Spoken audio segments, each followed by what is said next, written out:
I think that I am here to announce the biggest merger in history, merger of Main Street and Wall Street.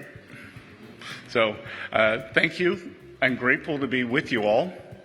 An entire generation of Americans is about to learn in the most life-changing way possible how even small contributions can become generational wealth.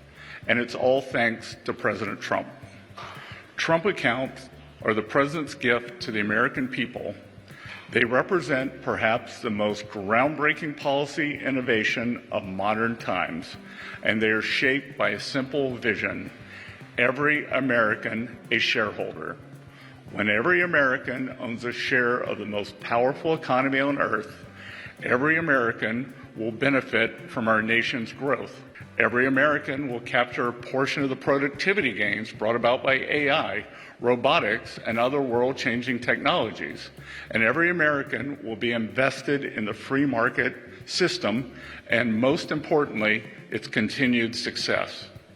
Trump accounts are not a government program.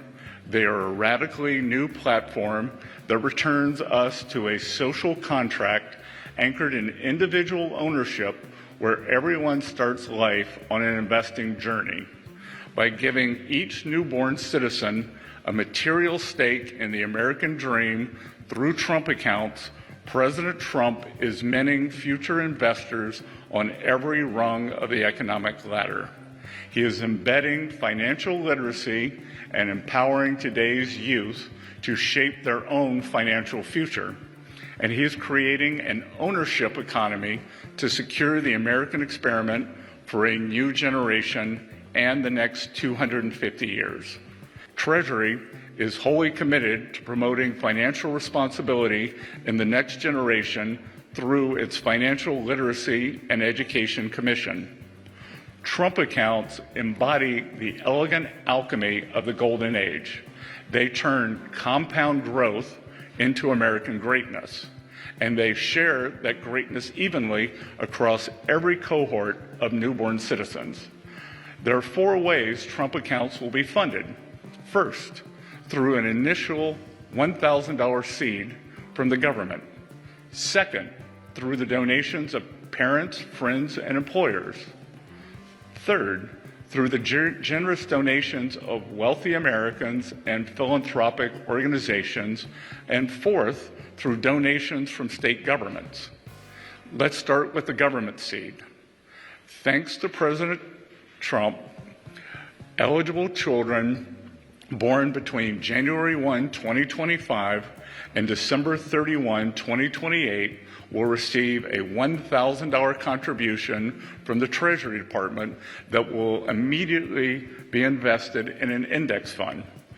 To claim this investment, most families need merely check a box on Form 4547, the most aptly named tax document of all time.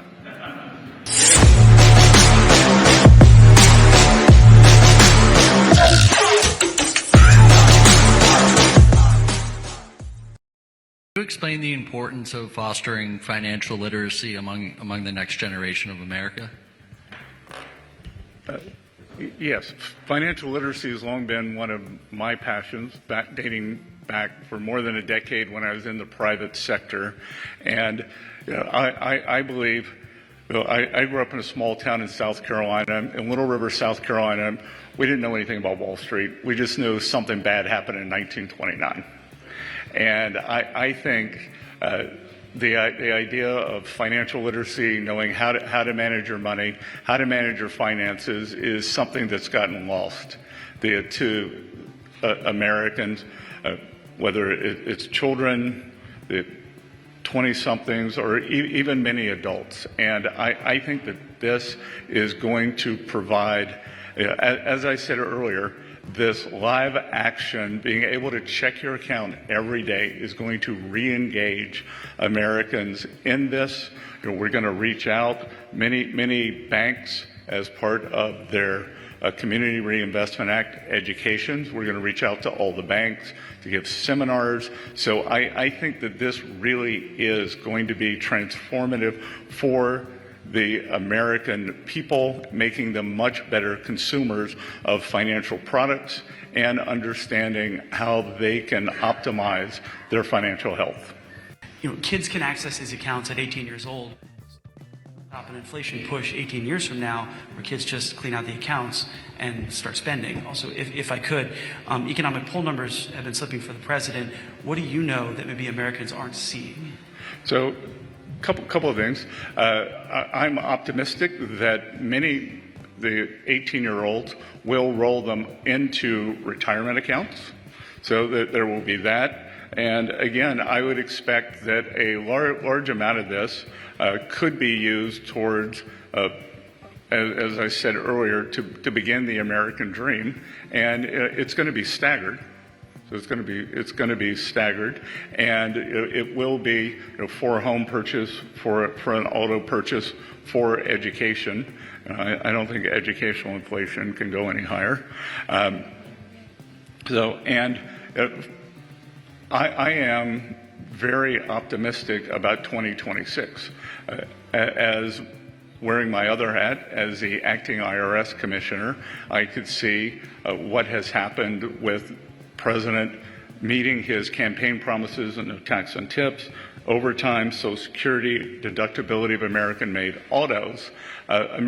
Because the One Big Beautiful Bill was passed on July 4th, it was retroactive to the beginning of the year, Americans have not changed their withholdings. So my estimate, and I do have inside information, that we could see between 100 and 150 billion of refunds going primarily to working families.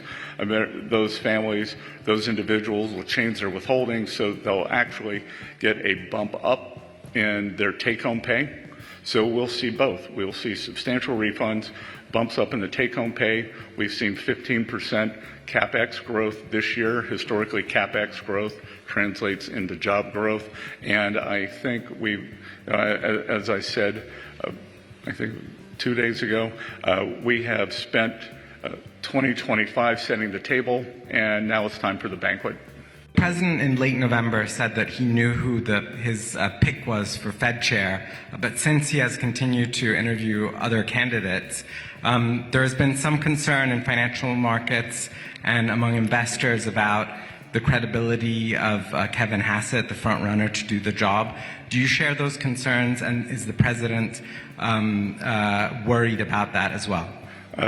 We're trying to keep this on Trump accounts. I think any concern on Director Hassett is absurd. He is an eminently qualified PhD economist with views of his own, and he, along with the others, would make a very good Fed chair. And maybe he was referring to maybe I was his pick, but I was unavailable.